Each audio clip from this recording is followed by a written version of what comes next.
Hey everyone, good morning. Both the Boston Marathon bombing and Fort Hood shooting were committed by radical Muslim Americans. But tell that to the FBI. Their latest domestic terrorism assessment doesn't even refer to Islamist terror threats. Here to weigh in is President of American Islamic Forum for Democracy and retired U.S. Navy officer Dr. Zuhdi Jasser. Good morning. Thanks for being with us. Good morning. It's great to be with you. Well, first I want everybody to see what is involved in this list. Here's what the FBI domestic extremist list entails. It says anti-government militia groups, white supremacy extremists, black separatists, sovereign citizen nationalists, anarchists, animal rights and environmentalist extremists, anti- and pro-abortion activists, Puerto Rican nationalists.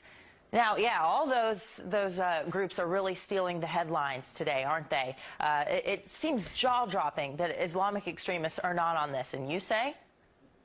I say, as a Muslim who's dedicated every spare moment I have to fighting radical Islam, you wonder why the voices of moderates aren't getting out.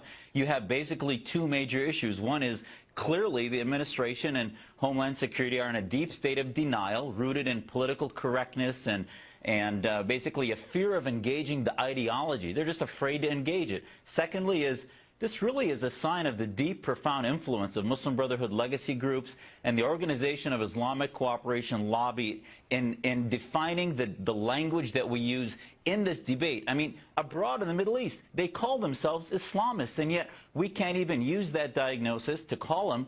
And we wonder now there's over 200 Americans serving in ISIS, and that just happened in the last few months. It was happening when this report was made, and they weren't even talking about it. Right, and you think back to Fort Hood and the shouting of Allahu Akbar, and then still somehow it's considered workplace violence. And then to take the headlines from last week, and we had the two guys from Minneapolis who were radicalized and ended up being killed while fighting for ISIS. We've got estimates of hundreds of Western people who have gone. They have Western passports that can come back and hurt our homeland, obviously.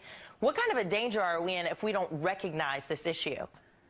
We're in danger of continuing to be in a whack-a-mole program where we continue to do the same thing in an insane way without learning the lessons that we have because we aren't engaged in solutions. The only solution is to engage in Muslims that fight against this Islamo-patriotism that pulls our Muslim youth into movements like ISIS, Hamas, and other radical groups and pulls them back into American nationalism, British nationalism, Western loyalty. And unless we engage Muslims like our group that has a Muslim Liberty Project or American Islamic Leadership Coalition to have a seat at the table, America is going to be more a threat than ever before. And I'm sorry, this report is a pre-9/11 mentality, and Muslims who are fighting for reform are being left in the shadows because it's as if there's nothing going on within the House of Islam, and the OIC lobby and the Muslim Brotherhood groups are driving American policy today. Dr. Jasser, why do you think more Muslim groups aren't speaking out like you? You obviously have a unique perspective being Muslim and having served in the United States Navy. But why isn't it that more are speaking out to share the divide and make Americans realize we need to do something about this?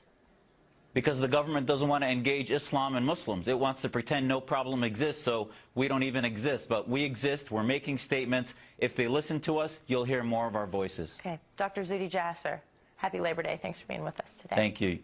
You too.